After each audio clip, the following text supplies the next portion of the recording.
जय जिनेंद्र। जैन कहानियों के अंतर्गत आज का विषय अविश्वास और आवेश। एक समय की बात है, महारानी चेलना अपने महल में सो रही थी। वे सर्द रातें थी। राजा श्रेणिक पास में ही बैठे थे। अचानक रानी के मुंह से निकलता है, हाय वो क्या कर रहा होगा।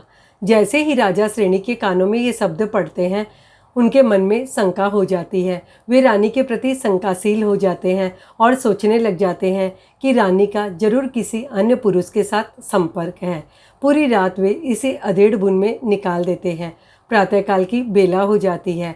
अभी राजा श्रेणिक का अविश्वास आवेश में परिवर्तित हो जाता है। वे भगवान महावीर का प्रवचन श्रवण करने के लिए जाते हैं और जाते वक्त अपने महामात्य अभय कुमार को आदेश देते हैं कि महारानी चेलना के महल में आग लगवा दी जाए। अभय कुमार को बड़ा ही आश्चर्य होता है और वे ये सोचते हैं, अगर महल में आग लगवा दूं यानी महारानी चेलना को जला दूं, जरूर राजा के मन में कोई आशंका हो गई है। अगर महल में आग लगा देता हूं तो यह अनर्थ हो जाता है और अगर नहीं लगाऊं तो राजा के आदेश की अवहेलना होती है। अभी अभय कुमार चिंतन में डूब जाते हैं और मध्य का कोई रास्ता निकालने का प्रयास करने लग जाते हैं। और उधर राजा श्रेणिक भगवान महावीर का प्रवचन श्रवण कर रहे थे। प्रवचन में प्रसंगवश भगवान महावीर ने फरमाया सतियों और साध्वियों के बारे में। उन्होंने कहा, सतियों में सबसे अग्रणी महासती है चेलना। जब राजा श्रेणिक ये सुनते हैं तो उन्हें बड़ा आश्चर्य होता है और वे भगवान महावीर से पूछते हैं, फिर रानी चेलना ने रात में ऐसे शब्द कैसे कहे। तब भगवान महावीर उन्हें सारी बात बताते हैं और कहते हैं, कल जब प्रवचन सुन के रानी यहाँ से जा रही थी तो मार्ग में उन्होंने एक जैन मुनि को देखा जो निर्वस्त्र साधना कर रहे थे।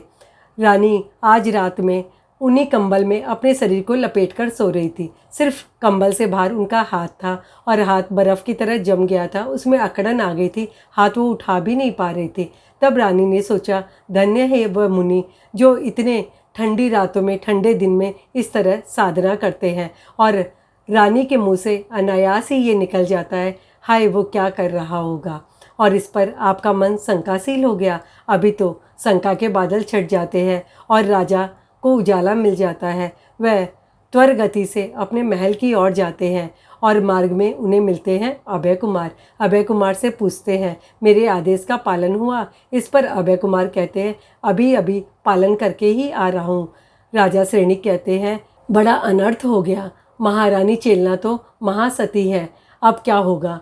और इस पर अभय कुमार कहते हैं, मैंने आग जरूर लगाई है लेकिन महल तक आग पहुंचने में लगभग पूरा दिन लग जाएगा।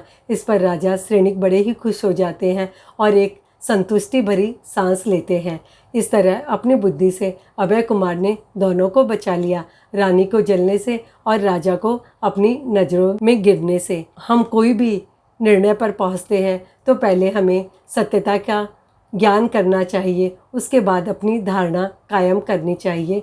जय जिनेंद्र।